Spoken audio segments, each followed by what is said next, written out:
ప్రత్యేకంగా మంత్రిమండలి సభ్యులందరూ కూడా అభినందనలు తెలపడం జరిగింది. అదేవిధంగా ఉప ముఖ్యమంత్రి గారికి, మా ప్రీతమ యువనేత లోకేష్ గారికి అందరం కూడా ఈ సక్సెస్ఫుల్ 1 year గవర్నెన్స్కి అభినందనలు తెలియజేయడం జరిగిందని చెప్పేసి మనం చేస్తాను. మరి ఈరోజు జరిగిన మంత్రివర్గ సమావేశంలో ముఖ్యంగా ఎన్టీఆర్ సుజల పథకం కింద శ్రీకాకుళం ఉద్దాన ప్రాంతానికి ఈ శుద్ధి చేసిన త్రాగునీటిని మినరల్ వాటర్ని సప్లై చేసే కార్యక్రమం ఏదైతే ఉందో ఆ ప్లాంట్ నిర్వహణలో వచ్చిన నష్టానికి వైబిలిటీ గ్యాప్ ఫండింగ్ కింద 575.75 లక్షలు ఉద్దానం ప్రాంతానికి, అదేవిధంగా దాదాపు 822.86 లక్షల వైబిలిటీ గ్యాప్ ఫండింగ్ కుప్పంలో చేసిన ఈ మినరల్ వాటర్ ప్లాంట్స్కి వైబిలిటీ గ్యాప్ ఫండింగ్గా ఇవ్వటం జరిగింది.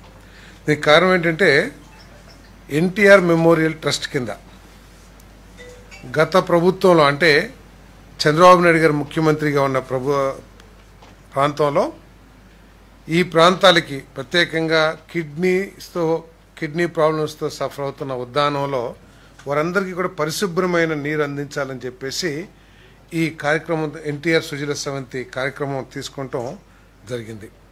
దాంట్లో ఏమిటంటే వాటరు అన్ని ఫెసిలిటీస్ ప్రభుత్వం ఏర్పాటు చేస్తే ₹2కి ఒక 20 లీటర్స్ బాటిల్ ఏదైతే ఉంటుందో అది సరఫరా చేయాలి.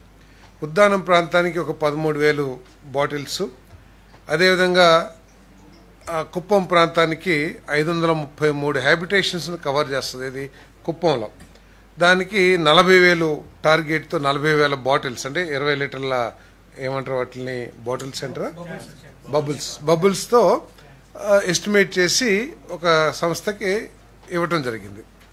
తర్వాత వచ్చిన ప్రభుత్వం దాన్ని పూర్తిగా నిర్వీర్యం చేయటం కానివ్వండి, అంటే తర్వాత వచ్చిన ప్రభుత్వం ఏం చేసిందంటే, బాధ్యత కలిగిన ప్రభుత్వం ఏదైనా సరే కొన్ని వారికి నచ్చని కార్యక్రమాలు ఉండొచ్చు అంతకుముందు చేసిన ప్రభుత్వం, కానీ ప్రతి కార్యక్రమాన్ని కూడా ఒకటే దృష్టితో, అది చంద్రబాబు నాయుడు గారి ప్రభుత్వం చేసింది, తెలుగుదేశం ప్రభుత్వం చేసింది, దాన్ని ఏదో ఒక విధంగా దాన్ని స్క్రాప్ చేసేయాలి అనే లక్ష్యంతో కానివ్వండి. అదేవిధంగా ఆపరేషనల్ కాస్ట్ కూడా చాలా పెరగటం మూలంగా, అంటే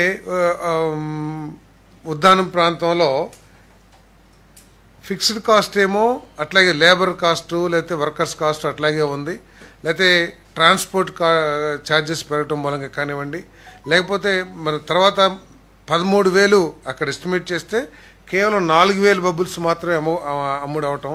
అదేవిధంగా కుప్పంలో 40,000 ఎస్టిమేట్ చేస్తే కేవలం 10,000, అంటే ప్రభుత్వం నుంచి ఎటువంటి సహకారం కానీ ఏమీ లేకపోవటం మూలంగా తీవ్రంగా నష్టపోవటం జరిగింది.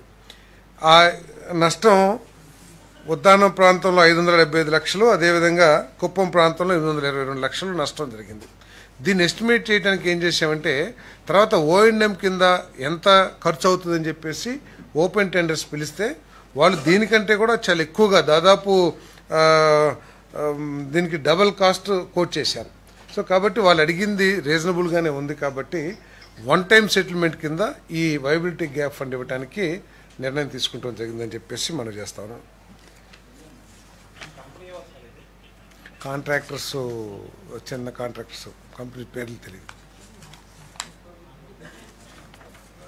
అదేవిధంగా కొత్త సంవత్సరం, మన సంవత్సరం పూర్తి చేసుకున్న సందర్భంగా ప్రభుత్వం వచ్చి 1 year అయిన సందర్భంగా 17 మంది యావజ్జీవ ఖైదీలకు క్షమాభిక్ష మంజూరు చేయడం జరిగిందని చెప్పేసి మనం చేస్తాను.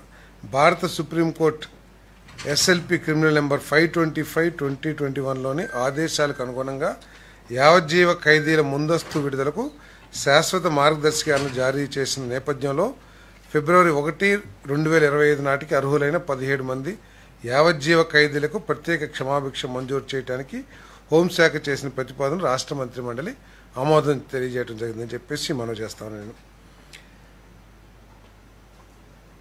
ఈ జీవిత ఖైదీలు, ఎక్కువ కాలం శిక్ష పడిన వాళ్ళందరూ కూడా వాళ్ళ జీవితంలో మార్పు తెచ్చుకుని లేతే వాళ్ళు ఖైదీలకి పునరావాసం కల్పించాలని చెప్పేసి సమాజంలో పరివర్తనతో వాళ్ళ జీవితంలో మార్పు రావాలని చెప్పేసి ఈ క్షమాభిక్ష ప్రసాదించడం జరిగిందని చెప్పేసి మనం చేస్తాను. వీళ్ళు కానీ మళ్ళీ ఏదైనా క్రిమినల్ యాక్టివిటీస్లో కానీ చట్ట వ్యతిరేక పనుల్లో కానీ ఉంటే ఈ క్షమాభిక్షను రద్దు చేయడానికి కూడా ప్రభుత్వం నిశ్చయం తీసుకుందని చెప్పేసి మనం చేస్తాను.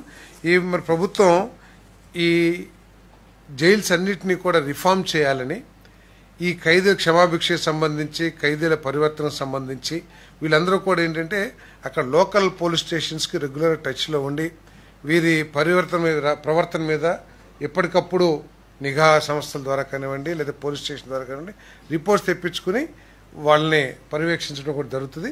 మరి భవిష్యత్తులో కూడా ఈ జైల్స్ని రిఫార్మ్స్ తీసుకురావాలని చెప్పేసి అన్ని కూడా ప్రభుత్వం ఆలోచన చేస్తుందని చెప్పేసి నేను మనం చేస్తా ఉన్నాను.